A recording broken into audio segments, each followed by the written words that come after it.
What's up, guys? Welcome to Whiskey. I'm Jeff. So, the 12 whiskeys that I drank over the holidays. Holidays being like Christmas and New Year's, so you might even call these the 12 whiskeys of Christmas, kind of like the song. Now, did I write a song entitled The 12 Whiskeys of Christmas to go along with the intro to this video? You bet I did.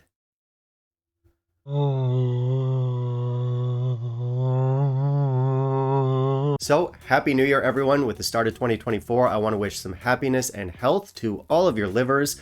Let's hope the coming year offers us a lot of good pours, in good company, and other nice things that people say.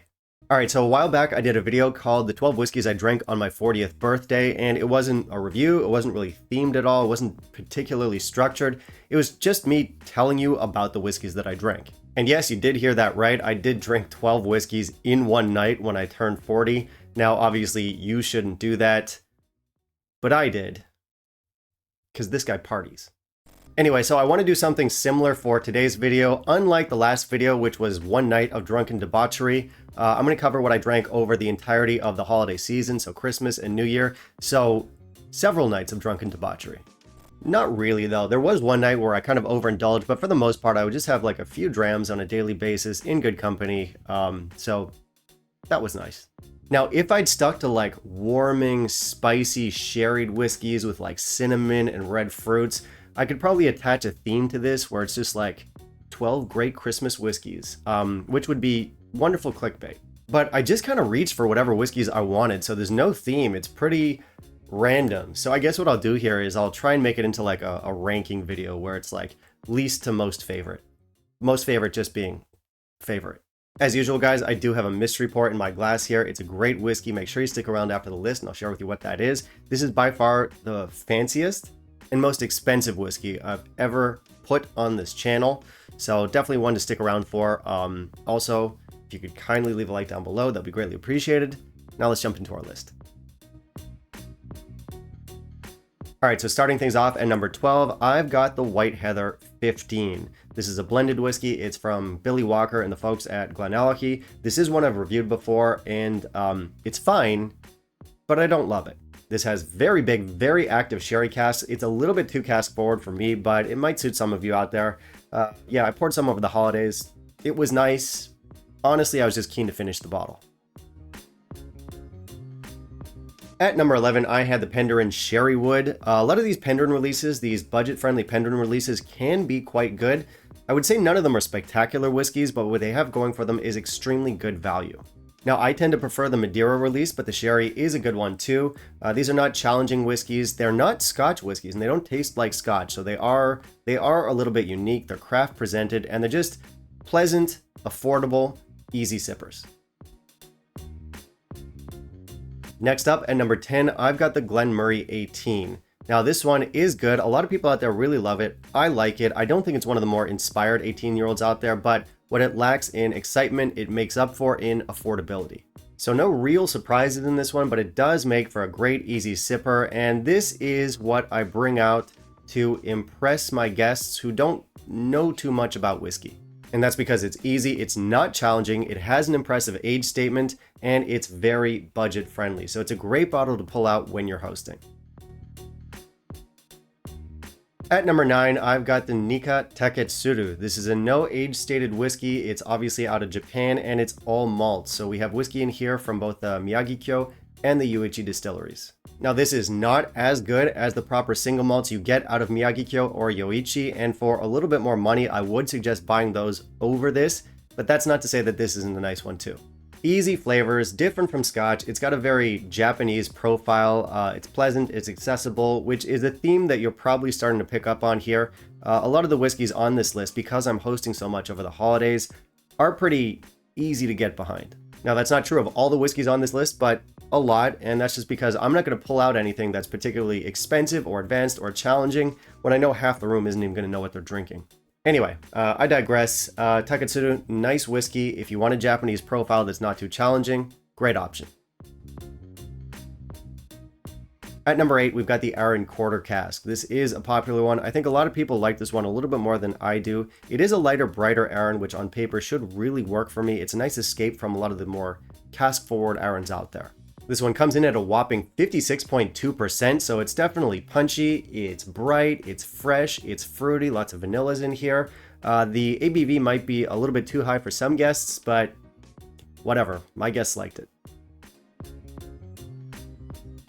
At number 7, I've got a whiskey that's arguably a little bit less accessible than the rest of the stuff on this list, but that's only if you're averse to peat, which, yeah, some people are, but I definitely had quite a few guests over who like the smoky stuff, and for them, I pulled out the Laphroaig Quarter Cask. Super famous bottle, this, everyone knows it. Personally, I've had a bit of a rocky relationship with Laphroaig over the years, but I've always found the Quarter Cask to be one of their more stable and reliable offerings, and that's still true today. This is my favorite budget-friendly Laphroaig. We got a nice 48% ABV, huge hit of peat in this one. It's just like a classic smoky beast. It's a great one for the freaks in your life, for the peat freaks in your life. The peat freaks, get Laphroaig. The regular freaks, vodka. At number 6 is a whiskey that I've never reviewed on the channel. I've never even talked about this bottle before, but it's an exceptional whiskey. It's a relative newcomer, a recent acquisition of mine, and I'm really impressed. Lag Kilmorey. Now, this is a younger whiskey. It tastes younger. It's a very dirty whiskey. We get like machine oil. There's coastal flavors in here. It's just brimming with personality. And unlike a lot of the other whiskeys on this list, this is not probably a great one to bring out at parties. It's really young. It's definitely intense. It's not like an easy or friendly whiskey. But I just really like this one. It's such an interesting and characterful whiskey, and I felt like drinking it. So the guests. It's my house. Do what I want. At number 5, I've got the Laddie 10 Second Edition, a long discontinued classic Laddie. This one with an age statement. It's quite different from the modern iteration of the classic Laddie, which I absolutely love. Is this one better? Yes. This one does have the expected Laddie sharpness, that Laddie bite, which isn't for everyone, but I absolutely love it. Super characterful distillate. It's both intense and delicate at the same time. You guys know how much I love the classic Laddie. This one's great too. At number 4 is Speyburn 18. This one is one that I plan to review soon enough. In that review, I'll be comparing it to the 15. 15 already has quite a following. I think the 18's on the up and up too. Like a lot of others on this list, just a very good, pleasant, friendly whiskey. Much like the Glenmorangie that I mentioned earlier, this is an affordable 18-year-old that I think a lot of people could get behind. We get some classic sherry notes in here, we get some spices, and the 18 years does give it a certain sophistication. This stuff won't challenge. I think both enthusiasts and non-enthusiasts will be able to get behind this one. It is a crowd-pleasing, affordable, craft-presented 18-year-old that just checks all the boxes.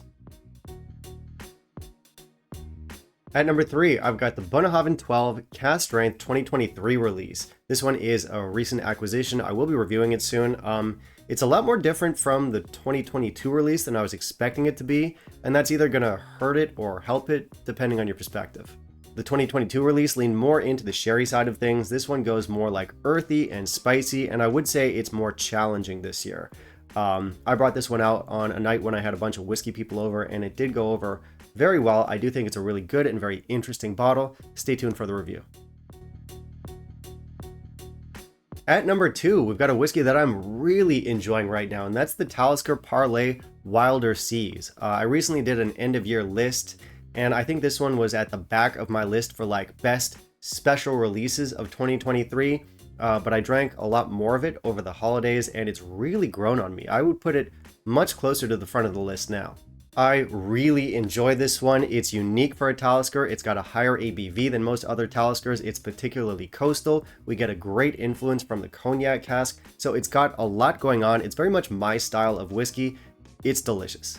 This is another bottle that I plan on reviewing quite soon. It will be a very positive review. Now, this is a limited edition release, so don't sleep on this one, guys. It is excellent stuff. Talisker Parlay Wilder Seas. At number 1, we have Springbank 12 Cask Strength. Now, this is the type of whiskey that I try to avoid putting on my like recommendation lists, because I'm not going to tell people to go out and buy Springbank 12 because, you know. But this video is just me telling you what I had over the holidays. I did have this over the holidays, and since I'm ranking things, this is my favorite pour that I had over the holidays. That's not the mystery pour. The bottle I have is from one of the more sherried batches from a few years back. This stuff is big, it's farmy, it's fruity, it's intense, it's funky. Yeah, just really, really good. And usually this would be the part where I say, if you can find this for a fair price, buy it. And obviously that's true. If you can find it for a fair price, buy it. Good luck with that. And that is it, guys. That is the list of whiskeys that I enjoyed over the holidays. Obviously, I had a pretty good holiday season, and of course, this is the part where you guys chime in. So what whiskeys did you guys enjoy or pour or share or offer to guests or quietly drink in the closet while your wife hosts the in-laws in the other room? Anyway, if you stuck around to find out what the mystery pour in my glass is here, this is the most impressive and the most expensive whiskey I've ever had on the channel.